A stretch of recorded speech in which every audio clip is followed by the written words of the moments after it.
नमस्कार। National games round table हमारे खास शो में आपका स्वागत है। मैं हूं महावीर रावत और इस पूरी सीरीज जो राउंड टेबल की है उसके द्वारा हम आप तक बताना चाहते हैं कि क्या कुछ नया जो गोवा नेशनल गेम्स 37वें नेशनल गेम्स में हुआ है और उसके क्या मायने हैं। हमने इंडिजीनियस जो खेल हैं उनके बारे में आपसे बातें की और कई सारे पहलू भी आपके सामने लाए। इस बार एक नया खेल यहाँ पर इंट्रोड्यूस किया गया है, बीच हैंडबॉल का, और उसी से जुड़े बेहद खास खिलाड़ी और उनके जनक हमारे साथ मौजूद हैं। सबसे पहले हमारे लेफ्ट साइड पे अगर हम बात करें, आनंदेश्वर पांडे जी हैं जो साउथ एशिया हैंडबॉल फेडरेशन के सेक्रेटरी जनरल हैं और उत्तर प्रदेश में भी काफी सक्रिय भूमिका इनकी रही है। आनंदेश्वर जी, बहुत बहुत स्वागत है हमारे इस खास शो में। और उनकी तरफ मनीष कुमार त्रिपाठी हैं जो कि युवा हैंडबॉल के खिलाड़ी हैं। India gold medal junior level पे इन्होंने हासिल किया है जब पाकिस्तान में वो पूरा टूर्नामेंट खेला गया था। इसके साथ साथ भारत की नुमाइंदगी वो 5 बार कर चुके हैं। भारत के तिरंगा अपने टी शर्ट पर पहनना ही अपनी बहुत बड़े शान की बात है। बहुत बहुत स्वागत है मनीष तुम्हारा भी। और अगर हम अपनी राइट साइड की तरफ आए तो एक जोड़ा है पति पत्नी का, लेकिन उससे पहले ये अंतर्राष्ट्रीय खिलाड़ी हैं। उज्ज्वला जाधव हमारे साथ हैं। उज्ज्वला, बहुत बहुत स्वागत है। उज्ज्वला बीच एशियन गेम्स में नुमाइंदगी कर चुकी है भारत की, साथ ही साथ साउथ एशियन गेम्स में गोल्ड मेडलिस्ट भी रही हैं। और सचिन भारद्वाज जो इस समय महाराष्ट्र टीम के हेड कोच हैं बीच हैंडबॉल के, लेकिन 2 बार एशियन गेम्स में पार्टिसिपेट कर चुके हैं, सैक के गोल्ड मेडलिस्ट भी रहे हैं और इंडियन टीम के कप्तान भी रहे हैं। तो बहुत ही एक डेकोरेटेड पैनल हमारे साथ मौजूद है। इस बीच हैंडबॉल जो नया खेल इस नेशनल 37वें नेशनल गेम्स में इंट्रोड्यूस किया गया। सबसे पहले आनंदेश्वर पांडे जी, क्योंकि सबसे ज़्यादा ज्ञान और सबसे ज़्यादा नॉलेज इस खेल का आप ही के पास है, एक पहला सवाल जो आता है कि जो खेल अच्छा खासा अंदर लाइट्स के बीच में चल रहा है उसे बीच में ले जाने की जो एक आइडिया है वो कहाँ से आया है? देखिए, ये बीच का आइडिया मेरा नहीं है। इंटरनेशनल लेवल पर ये इतना फास्ट खेल है कि हैंडबॉल फेडरेशन ने हैंडबॉल ओलंपिक का सबसे फास्टेस्ट खेल है और वर्ल्ड में आइस हॉकी के बाद इसका दूसरा नंबर आता है।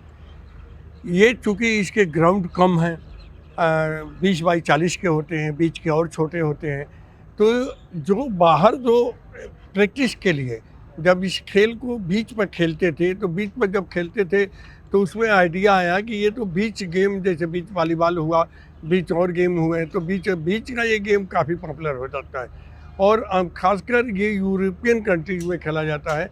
और यूरोपियन कंट्रीज़ में आप ये कर सकते हैं कि यूरोपियन कंट्रीज़ में आप देखिए तो वहाँ पर बीच ज़्यादा है और वो लोग बीच में ज़्यादा खेलना पसंद करते हैं इंडोरेंस के लिए।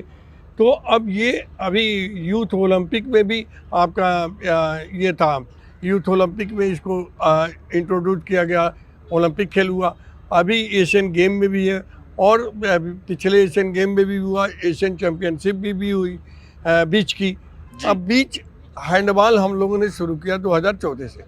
जब 2014 से शुरू किया तो इसमें नेशनल गेम केरला में भी हुआ था, बीच में नहीं हो पाया था, झारखंड में हुआ था, लेकिन अब सवाल पिछले नेशनल गेम में नहीं हो पाया। तो हमारे जो अट्रैक्शन है अभी हम जो मेनली अगर इसको बीच पर देखें तो जो व्यूअर्स हैं, जो स्पोर्ट्स की जो पैरामीटर्स है उसमें हैंडबॉल एक परफेक्ट खेल बैठता है जो कि ओलंपिक डिसिप्लिन होने के नाते और लोकप्रियता के दृष्टिकोण से काफ़ी वो पॉपुलैरिटी के नाते ये है। इसलिए ये आइडिया आया और ये बीच नेशनल गेम गोवा में जो हो रहा है, गोवा बीच का गेम है, हैंडबॉल यहाँ काफ़ी प्रचलित है और गोवा बीच में भी इसकी चैम्पियनशिप होती रहती है।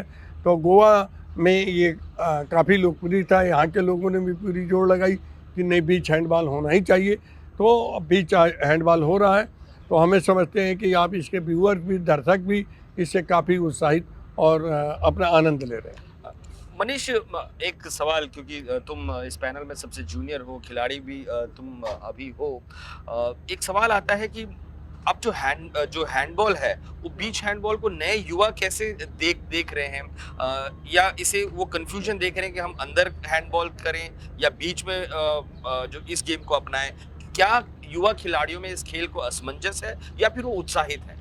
नहीं, बिल्कुल नहीं सर, उत्साहित है और ज़्यादा उत्साहित हैं वो, क्योंकि इस बीच हैंडबॉल खेलने से उस इंडोर हैंडबॉल के लिए हमें और भी ज़्यादा स्टेमिना और एबिलिटी की नीड जो है वो पूरी हो रही है इससे, और हम और अच्छा कर पा रहे हैं उसमें। तो इससे हम उसमें भी अच्छा कर पा रहे हैं और इसमें भी अच्छा कर पा रहे हैं। तो हमारे लिए बीच हैंडबॉल से बहुत ही ज़्यादा फ़ायदा है, और हम इसको उसी तरह लेते हैं हैंडबॉल, बीच हैंडबॉल को। जी, सचिन जी के पास चलते हैं क्योंकि खिलाड़ी भी रहे हैं, कोच भी हैं, तो ये ज़्यादा बेहतर तरीके से समझा सकते हैं। सचिन जी, एक बात आनंदेश्वर पांडे जी ने कही यहाँ पे कि यूरोपियन देशों में ये खेल ज़्यादा खेला जाता है। भाई वो तो खेलेंगे, उनके पास तो बीच है, हमारे पास तो बीच ही नहीं है। तो इस खेल की पॉपुलैरिटी कहीं उन राज्यों तक सीमित ना रह जाए जिनके पास अपने अपने बीचेस हैं।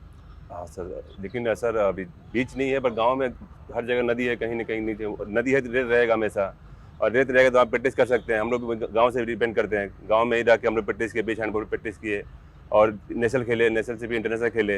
हर गांव में बीच है, वहाँ प्रैक्टिस करने से लड़के और ज़्यादा मेहनत करेंगे, और उसके लिए जितने नई पीढ़ी युवा हैं वो लोग प्रैक्टिस करने से, बीच खेलने से स्टेमिना, स्ट्रेंथ, ज़्यादा एक्यूरेसी आ जाएगा उनको, और एजिलिटी के लिए बहुत फ़ायदेमंद रहेगा बीच के लिए। क्या उज्ज्वला जी आपको भी ऐसा लगता है कि ये एक, क्योंकि चलो एक सबसे बड़ी बात है कि ये तो खेल है, तो ऑब्वियसली खिलाड़ियों को फायदा होगा, जितने ज़्यादा डिसिप्लिन में हम पार्टिसिपेट करेंगे उतने ज़्यादा खिलाड़ियों को मौका मिलेगा। लेकिन बीच वॉलीबॉल को पॉपुलर बनाने के लिए हमें और क्या कुछ करना पड़ेगा? ये इंटरेस्टिंग गेम है, हर कोई चाहता है इसको खेलने के लिए, कि बहुत इंटरेस्ट आ रहा है सब प्लेयर्स को इसमें। अगर ये चाहे तो इसको हर गांव में, मतलब जैसे सर ने बोला अभी कि अगर गांव में बीच नहीं है तो हम नदी, रेत तो कहीं ना कहीं मिल जाएगी सर। प्रैक्टिस अगर बेसिक बनाना तो वहाँ से स्टार्ट हो जाएगा। और सर आज प्रेजेंट में हम लोग यहाँ खेल रहे हैं, इसका सब क्रेडिट मैं तो आनंदेश्वर पांडे सर को देना चाहती हूँ, क्योंकि हम लोग आज खड़े, आज बीच खेल रहे हैं, सब कुछ मतलब उनका देन है सर। ये सर ने डेवलपमेंट इतना किया है सर इसमें। जी बिल्कुल, और सर तो काफ़ी समय से पहले इंडियन ओलंपिक एसोसिएशन के साथ जुड़े थे। यूपी में तो ये काफ़ी समय से इस खेल को देश भर में और उत्तर प्रदेश में खासकर बढ़ावा दे रहे हैं। लेकिन सर कहीं ये शिकायत तो नहीं आ जाएगी आनंदेश्वर जी कि पहले जो अपना नॉर्मल हैंडबॉल है उसको हम एक स्तर तक ले जाएं, और क्योंकि अभी भी ये खेल उस है बहुत फास्ट है, बहुत व्यूअर फ्रेंडली, इसमें बहुत ही अच्छे अच्छे मूव्स देखने को मिलते हैं, लेकिन अभी तक जो जड़ें ये भीतर तक भारत के व्यूअर के पहुंचना चाहिए था वो अभी तक नहीं पहुंच पाया है। देखिए, बिल्कुल आपकी बात सही है कि हमें हैंडबॉल में अभी वो लोकप्रियता हासिल नहीं हुई है जो लोकप्रियता हासिल होनी चाहिए थी। इसके लिए मैंने अभी लीग कराया था, और जब लीग हुआ तो लीग शुरू होने से पहले जो पूछते थे लोग हैंडबॉल क्या है, आज ये लोग पूछते हैं। जो लीग कराने वाले स्पॉन्सर भी आने लगे हैं और लीग कराने वाले आ गए हैं। अभी वुमेंस लीग शुरू करने की बात करते हैं। तो हमारा ये जो आपका ये कहना है कि हमें मीडिया उतना तवज्जो नहीं देती थी, क्योंकि इसके बारे में लोगों को नॉलेज नहीं था, और आदमी जो देखता है और जो समझता है उसी पर ज़्यादा ध्यान देता है। जैसे एक विद्यार्थी को आप देख लीजिए, जो सब्जेक्ट उसका अच्छा लगता है, जिसमें उसको आता है, उसको ही ज़्यादा पढ़ना शुरू करता है। उसी तरह जब इसकी टेक्निक और हमारे जो व्यूअर्स हैं दूरदर्शन में कई बार हमारे नेशनल चैम्पियनशिप को लाइव दिखाया, तो आज के ग्राउंड में मैं ये समझता हूँ कि हैंडबॉल आप पूछिए तो हैंडबॉल के बारे में हर स्कूल्स में है, हर पैरामिलिट्री फोर्स में है, रेलवे में है, और हर स्टेट की टीमें, स्टेट गवर्नमेंट के मतलब उसमें रिक्रूटमेंट में है। तो इसके अब हैंडबॉल की पॉपुलैरिटी बढ़ी है। निश्चित ही ये जो नेशनल गेम है वो भी एक मील का पत्थर साबित होगा, और नेशनल गेम के अनुसार जो दूरदर्शन से लाइव टेलीकास्ट जा रहा है, लोग इस गेम को देख रहे हैं, उसका भी एक जो ये 60 इतना फास्ट गेम है कि जो एक बार इसको देखने और समझ जाएगा तो जब तक ये गेम चलता रहेगा उठ के कहीं जा नहीं सकता। तो इतना इंटरेस्टिंग है। जहाँ तक आपने कहा कि बीच नहीं है, तो हम आर्टिफिशियल बीच भी बना सकते हैं। रेत का 9 सेंटीमीटर जो है मोटी रेत कहीं भी बिछा सकते हैं इंडोर में, और उसको कर सकते हैं। बीच जैसा भी मनीष ने कहा कि एक स्टेमिना जो बिल्डअप होती है, पहले जैसे रेस करते थे तो हम लोग सैंड रनिंग में जाते थे ताकि स्टेमिना और ज़्यादा बढ़े, उनसे ज़्यादा ताकत लगती है। तो जो रेत के खिलाड़ी रेत में खेलने के बाद जो है वो अगर इंडोर में खेलेंगे तो वहाँ लाइट, मतलब उनका लिए वो बहुत लाइट रहेगा, इसलिए इनका स्पीड और इंड्योरेंस बढ़ा रहेगा, तो वहाँ भी ये काम आएगा। और ये जो 60 मारते हैं लगभग 60 वैसे ही होता है, तो जो डाज देने की कला होती है डिफरेंस इसमें आएगा, तो ये इंटरेस्टिंग गेम बनेगा और बन रहा है। जी सचिन जी, एक बात आनंदेश्वर पांडे जी ने कही कि मीडिया अभी तक जो है हैंडबॉल पे इतना तवज्जो नहीं दे रहा है, लेकिन कहीं ना कहीं उसकी एक बड़ी वजह ये भी तो हो सकती है कि जब जब अंतर्राष्ट्रीय स्तर पे परफॉर्म करने की बारी आती है, बड़े मंचों पर बारी आती है, हैंडबॉल से वो नतीजे नहीं निकले हैं। क्या आपको क्या लगता है कि कहाँ चीजें पीछे रह गई? अभी रिसेंटली अभी एशियन गेम्स हुआ चाइना में, अभी हमारी लड़कियों ने बहुत अच्छा परफॉर्मेंस किया है, 5th पोजीशन हासिल किया है। ऐसा नहीं कह सकते कि अभी हैंडबॉल इम्प्रूवमेंट नहीं हो रहा है। और अभी हाल ही में लीग हुआ जो मैं तेलुगु टैलेंट के कोच था, अभी लोग अभी हैंडबॉल को अच्छे से स्पॉन्सर मिल रहे हैं। अभी हैंडबॉल डेवलप हो रहा है बहुत ज़्यादा। अभी जगह स्कूल, हर इंटरनेशनल स्कूल, जैसे मैं हैदराबाद में जॉब करता हूँ, तो स्कूल्स में, हर इंटरनेशनल स्कूल में लड़के बच्चे प्रैक्टिस के लिए आ रहे हैं हमारे पास। अभी डेवलपमेंट हो रहा है और जितने भी लीग की वजह से जितने इंप्रूवमेंट हो रहे हैं सर, हैंडबॉल कोई जानता नहीं था पहले। अभी लोग हर कोई देखना चाहते हैं कि हैंडबॉल का मैच खाने के बाद लाते मैच, आप सेकंड मैच लीग कब स्टार्ट हो रहा है आपका। जैसे सर ने बताया अभी कि वुमेन्स की लीग स्टार्ट होने वाला है, तो स्टार्ट होने से बहुत ज़्यादा डेवलपमेंट आएगा अभी इंडिया के अंदर हैंडबॉल का। एक बात इन्होंने कही कि विमेंस का लीग वापस आने वाला है। ये लीग में आके ये खेल क्यों पॉपुलर होते हैं? कहीं ऐसा तो नहीं कि ये एक और लीग शुरू होगी और जो फिर धीरे धीरे जो बाकी चीज़ें पॉपुलर होती जाती हैं, लेकिन हमें लीग का सहारा क्यों लेना पड़ता है? और महिलाओं की क्योंकि लीग आ रही है, तो आप और आपके जितने भी साथी हैं वो कितने उत्साहित हैं इसमें? सर उत्साहित है एक्चुअली सर, पॉपुलर इसलिए लीग मतलब कहना है कि ये मीडिया के सामने आ रहा है game sir. League obviously sir मतलब मीडिया में दिखाया जा रहा है, तो हर गांव में, हर घर में पहुंच रहा है गेम हमारा, तो इसकी वजह से पॉपुलर होने के चांस ज़्यादा है सर। मनीष, जब लीग कोई शुरुआत होती है तो जो युवा खिलाड़ी हैं वो सबसे ज़्यादा उसमें फ़ायदे में रहते हैं।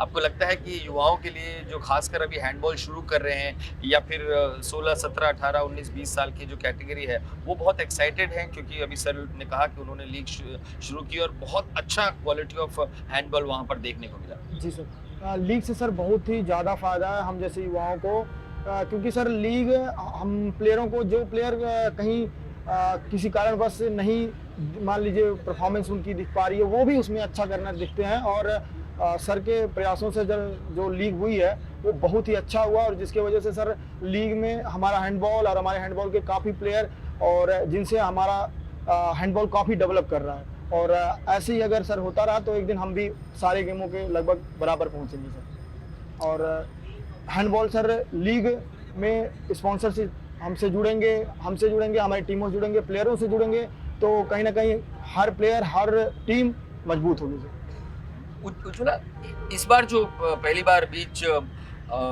हैंडबॉल का इंट्रोडक्शन हुआ है, फीमेल पार्टिसिपेशन कैसा रहा? और बाकी टीमों का, खासकर अगर महिलाओं की बात करें, गर्ल्स की बात करें, उनका पार्टिसिपेशन कैसा था? सर पार्टिसिपेशन अच्छा था इस बार, बहुत मतलब सब रेडी होकर प्रैक्टिस करके सारी टीमें आई है सर, प्रिपेयर्ड है सब।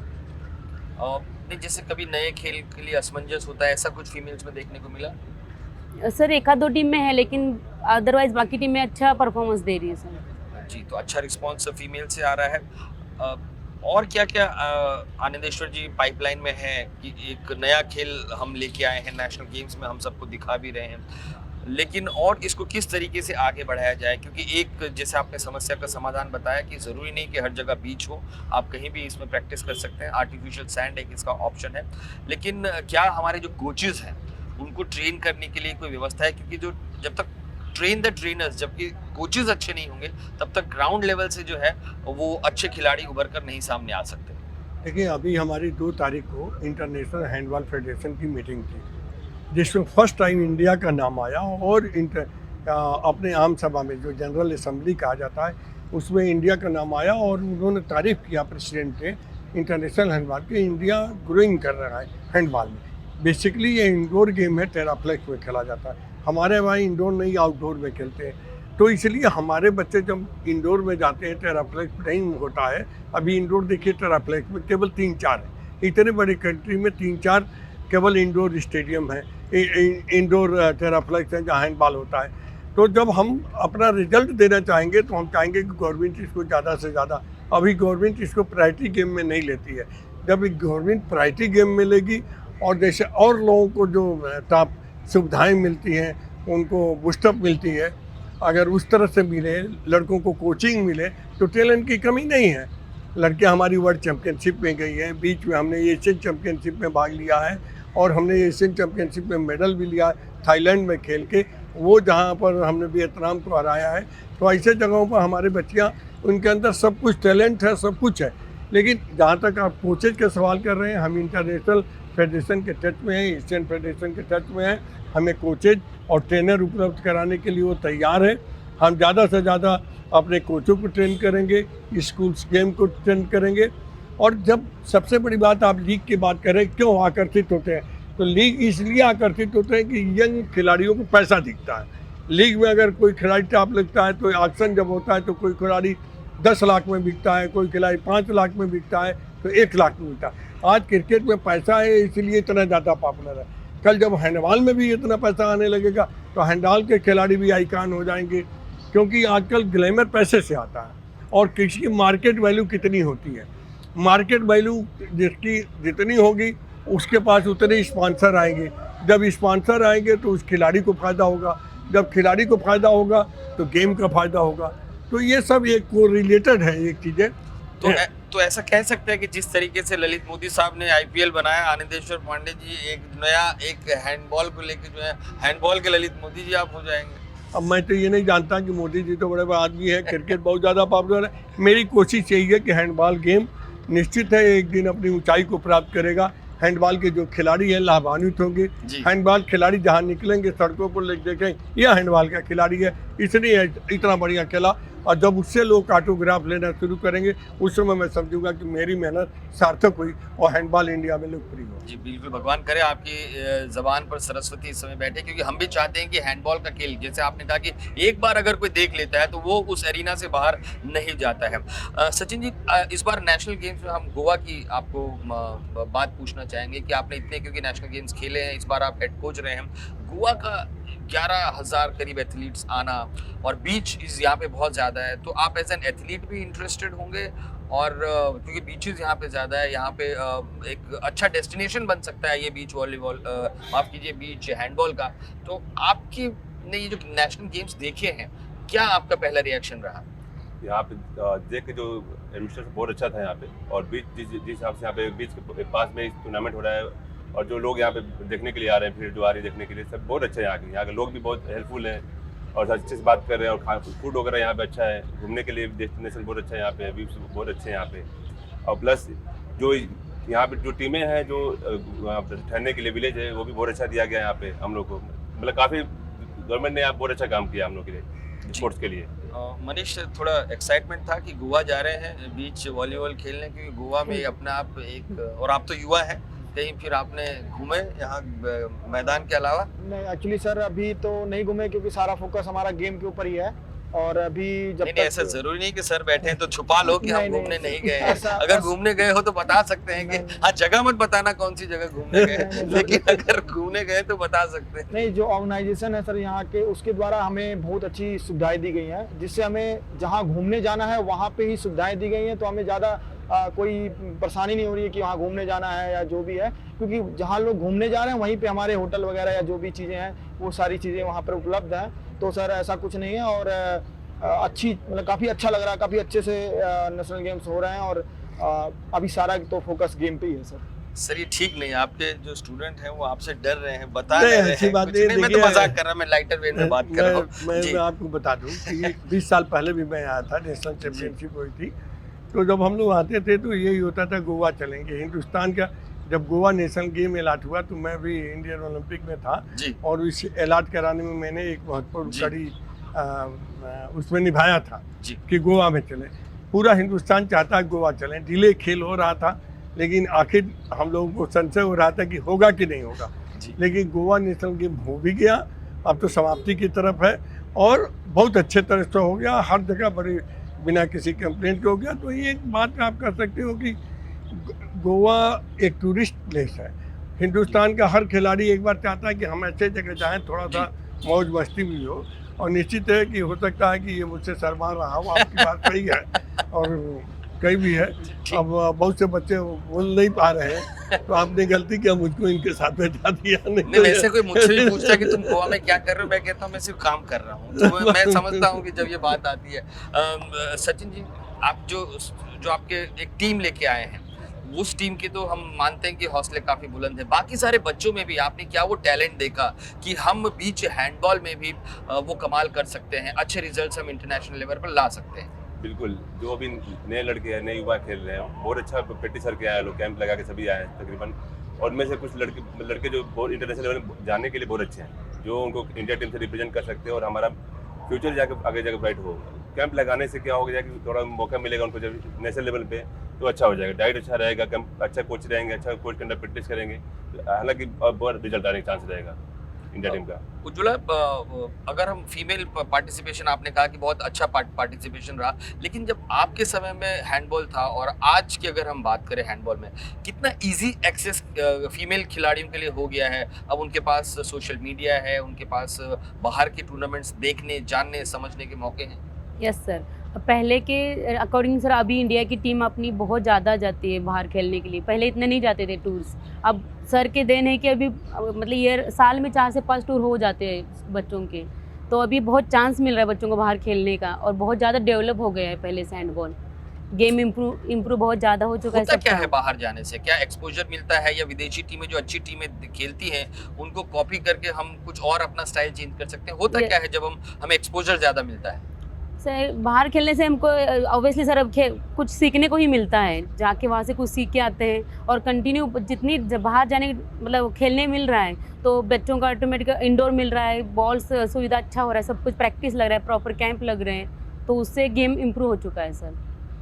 मनीष, आपको लगता है कि फॉरेन एक्सपोजर, खासकर बीच हैंडबॉल में अगर हम यूरोप में जाएं, वहां से कुछ सीख के आएं, तो हमारा खेल का स्तर, अगर आप अच्छे खिलाड़ियों अच्छी टीमों से खेलते रहते हैं तो खेल का स्तर अपने आप ऊपर बढ़ता रहता है? जी सर, जाहिर सी बात है सर, जब हम अपने से अच्छे प्लेयरों के साथ खेलेंगे मैच और उनको देखेंगे तो उनसे अच्छी चीज़ें ही सीखेंगे और उनका खेलने का तरीका और उनके फैसिलिटीज़ जो हैं और उनका किस तरह से उनका को मतलब ग्राउंड में उनके एंडोरेंस स्टेमिना किस तरह से हम अपने आप को उनसे मैप करेंगे कि हमारे और उनके में क्या कमी है और हम कहाँ पे उनके सामने स्टैंड करते हैं, तो हम बिल्कुल सर उनको देख के आएंगे और उनके ही तरह प्रैक्टिस करने की कोशिश करेंगे, अच्छा मेहनत करेंगे तो हमारा भी गेम एक ना एक दिन उनके बराबर और उनके साथ हम बिल्कुल स्टैंड करेंगे सर। सर आखिर में मैं आपसे ये सवाल पूछना चाहता हूँ कि अगर आज कोई ये शो देख रहा है और उसे हैंडबॉल या बीच हैंडबॉल में बहुत इंटरेस्ट है, तो वो क्या करे आगे और अपने आप को इस खेल का भविष्य क्या मान रहे हैं इस देश देखिए, आपको एक तो बात करी, जो खेल हिंदुस्तान में जो खेल का है, खेल का भविष्य इस पर निर्भर करता है कि उसमें एम्प्लॉयमेंट कितने मिल रहे हैं, कितना उसको लाभ मिल रहा है, कितनी पॉपुलैरिटी मिल रही है और वो खेल आपके हेल्थ के लिए कितना फायदेमंद है। जी। पेरेंट भी कोविड के बाद से पेरेंट भी ऐसे जाने कि हमारा बच्चा जाए और मजबूत हो, इंडोरेंस उसके अंदर आवे, स्पीड आवे, ताकि वो अच्छे तरीके से रख सके, उसके अंदर प्रतिरोधक क्षमता का विकास हो। तो मेरा ये कहना है कि हैंडबॉल एक ऐसा खेल है कि इसमें हर चीज़ वो उपलब्ध है जो एक खेल के लिए आवश्यक है। फ्लेक्सिबिलिटी भी है, स्ट्रेंथ भी है, स्पीड भी है और इंडोरेंस भी है। तो ये हैंडबॉल में पूरी की पूरी है। जो आपका शो देख रहा है, हैंडबॉल बहुत कम खर्चीला खेल है, कुछ भी नहीं लगता ज़्यादा, एक बॉल से 16 एक मैदान में खिलाड़ी होते हैं और फास्ट खेल है, जैसा बताएं हर स्कूल में होता है, यूनिवर्सिटी में होता है, CSC बोर्ड में होता है और इसका इम्प्लॉयमेंट भी army, paramilitary forces, CRP, CIF सब में है। तो हम समझते हैं रेलवे में है जी। तो ये एक तरह से आप ये कह लो कि इसमें जो और गेमों में फैसिलिटी है जी। उससे ज़्यादा फैसिलिटी है और अगर बाहर इंटरनेशनल लेवल में खेल के आते हैं जी। तो आपको पैसा भी। जी बिल्कुल, तो काफ़ी उज्जवल भविष्य है हैंडबॉल का, और क्योंकि यहाँ पर पहली बार बीच हैंडबॉल भी शुरू हुआ है और जिस तरीके से उसका रिस्पांस यहाँ पर मिला है, उम्मीदें बहुत बढ़ जाती हैं आगे भविष्य के लिए। मनीष, तुम्हारा बहुत बहुत शुक्रिया, सचिन तुम्हारा, उज्जवल तुम्हारा बहुत बहुत शुक्रिया और आनंदेश्वर जी सबसे ज़्यादा आपका शुक्रिया। देश आपको उम्मीद भरी निगाहों से देख रहा है क्योंकि हैंडबॉल तो आप संवार ही रहे थे, अब बीच हैंडबॉल को भी आगे लेकर जाना है। तो फिलहाल हमारे इस खास show national games round table में इतना ही। ये पूरा जो एपिसोड था ये हैंडबॉल को डेडिकेटेड है, चाहे वो नॉर्मल हैंडबॉल हो या फिर इस बार जो बीच हैंडबॉल आया है उसका अगर हम भविष्य जानने की कोशिश करते हैं। तो राउंड टेबल में फिलहाल इतना ही, बने रहें हमारे साथ। नमस्कार।